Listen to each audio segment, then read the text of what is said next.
think the first thing is enlightenment, sensitization, letting the people know that it is against the norm of a normal, sensitive society.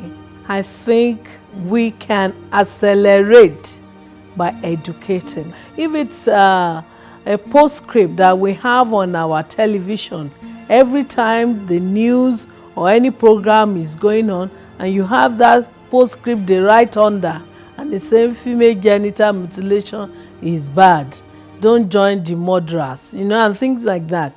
Something that can affect the psyche of the people, we can do that.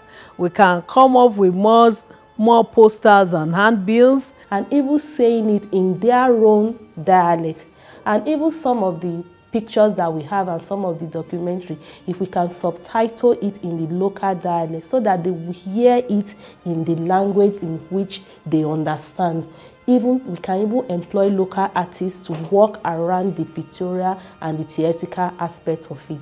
I think this will go a long way in making sure that the sensitization sinks in and people see the need to actually say once and for all, we are saying no to female genital mutilation. We feel that with the intensified and vigorous campaign at the grassroots level, and also the acceptance of some communities to celebrate womanhood without cutting, by 2020 must have come down, be reduced by 80%. Then we can have ambassadors. We maybe not in Nollywood because you have to pay those people, but people in our locality, we can have ambassadors who can help us. And then we can also approach our religious bodies, because the preachers, they have control, so to say. If you use the word of God to back things up, people tend to believe you in this local environment. So we can embark on that, appreciate them, and tell them we're depending on them to help restore humanity. I would like to reach out to the Ministry of Health to intensify their campaign and then wage the war. I don't know how we're going to work out the logistics now to ensure that nurses and midwives who engage in female genital mutilations are punished.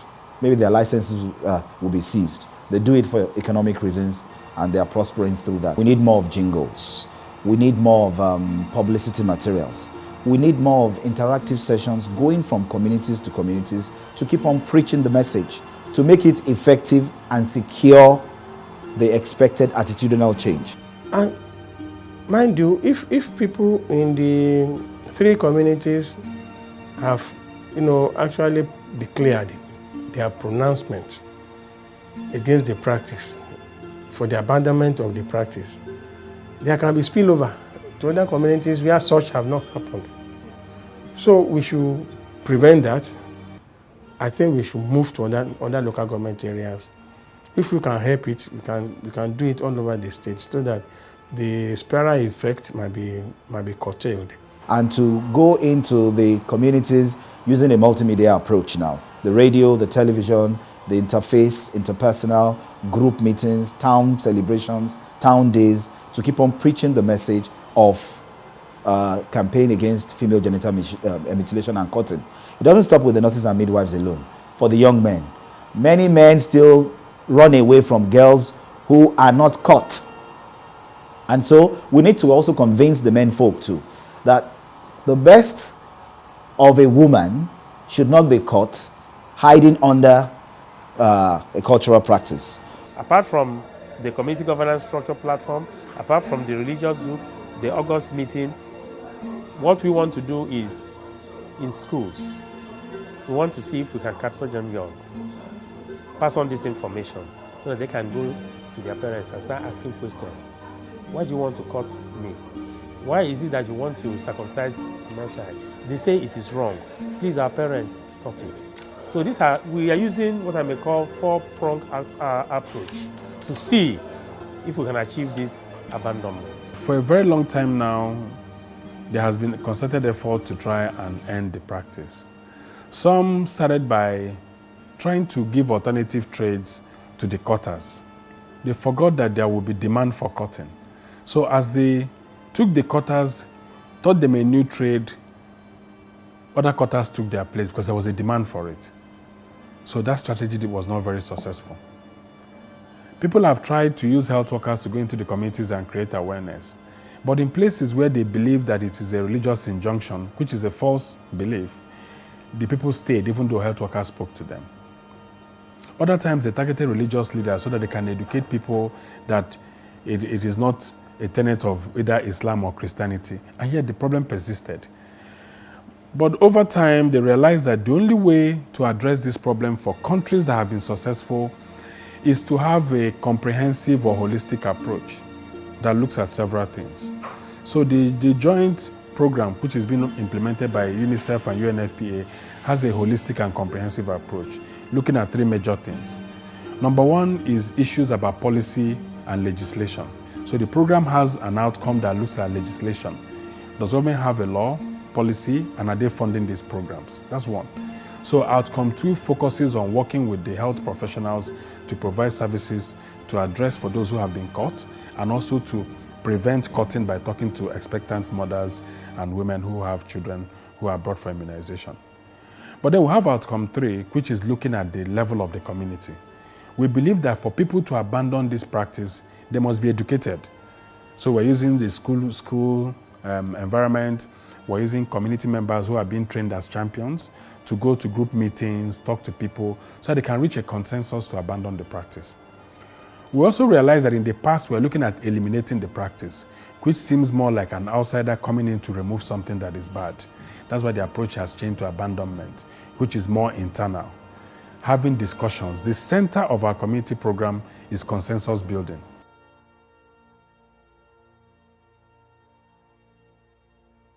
Our officers went around the whole local government areas and they brought their reports. And what we were able to fathom out was that all these things exist in nearly all the local government areas, but nobody will come out and say that I do it. And this is because of the fact that there's a legislation already. The FGMC challenge is that it is one of the offenses that is hardly ever reported publicly. Most of the time, victims are minors that cannot comfort on their own, and their mothers who will not be able to act without the permission of their male partner, the husband. And so you don't get to know of such cases. We have heard that the case is most rampant in our state, but there has been not a single case that is brought forth to be tried and sanctioned. I think what we need to do is to be able to put the present status of our legislative advocacy, the law that we have on FGMC and domestic violence, to use and to be able to use an instance as a showcase of deterrence. It is good that we make social advocacy to encourage people against it by way of positive sanction, but we also need to try persons that are engaged in this abnormal practice, at least one, and publicize it to serve as negative sanction to discourage people from the practice. For us, at the Office of Public Defender and Citizens' Rights, we advocate so much on issues of domestic violence, but not a single case of FGMC has come to the fore for us to deal with. And I think what we need now is support partners to be able to engage stakeholders in the justice sector, the law, to publicize the sanction against it. We need to do the sensitization and the dialogue side by side with the implementation of the law. We have the female genital mutilation law, prohibition law in Ekiti State. This law has been in existence for as far back as 2002, but I know authoritatively that nobody has used this law. The best we have used this law for is advocacy and sensitization. We need to work around some deterrent. People need to know a law that is not working is just like a dead law. Why should we need to have law that is not working? We need to do some activity around the implementation of the law. Training for stakeholders in the justice sector is key. And when we put the existing law to use and to test, we'll be able to see whether we need further legislative advocacy to make further specific amendments or law. In Osun State, we have passed the Protection Against Domestic Violence law since 2012, and it covers FGMC. We have domesticated the child rights law, and of course we have the constitutional provision for the dignity of human persons. But you see, unless you have this particular example that you will use as a test case, it will just remain in the realm of social advocacy. However, if we are able to mobilize stakeholders in the justice sector, let's begin to have meetings. Our office is open.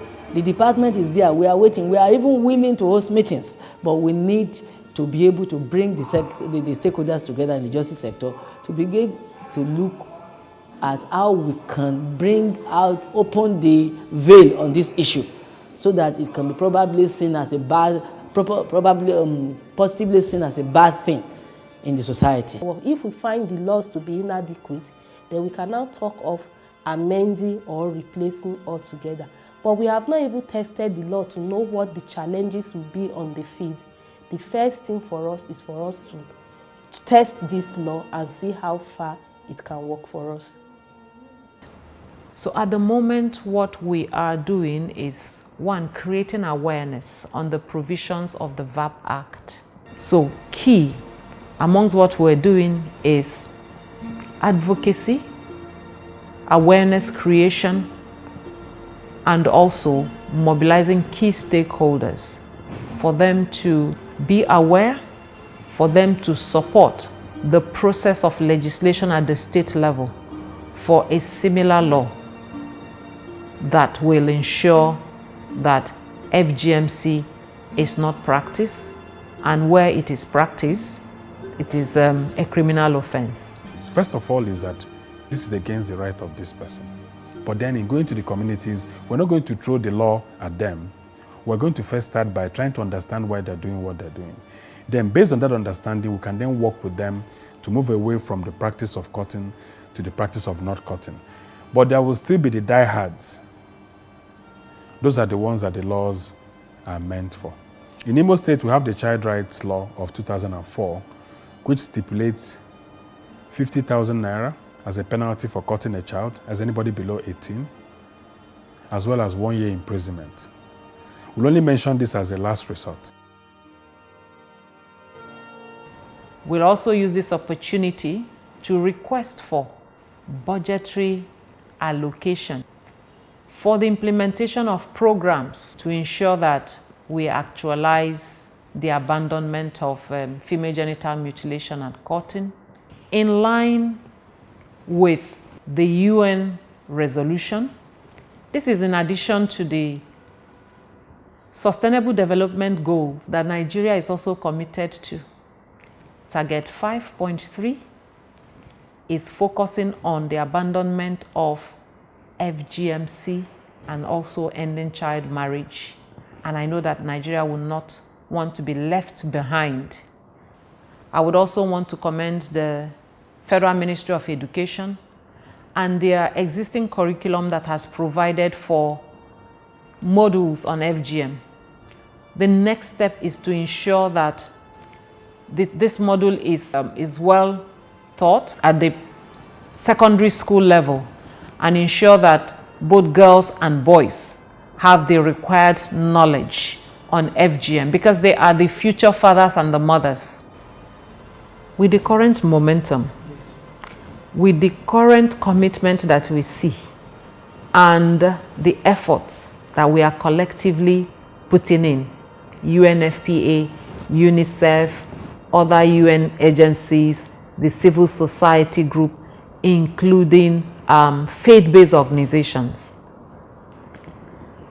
traditional leaders, community leaders, and the level of open discussion that is currently going on.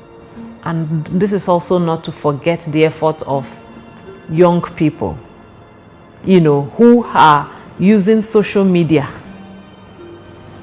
as a tool for advocacy. as a tool for awareness creation, I see that this collective effort in the next 20 years will result in the abandonment of FGM. I am confident that we will get there.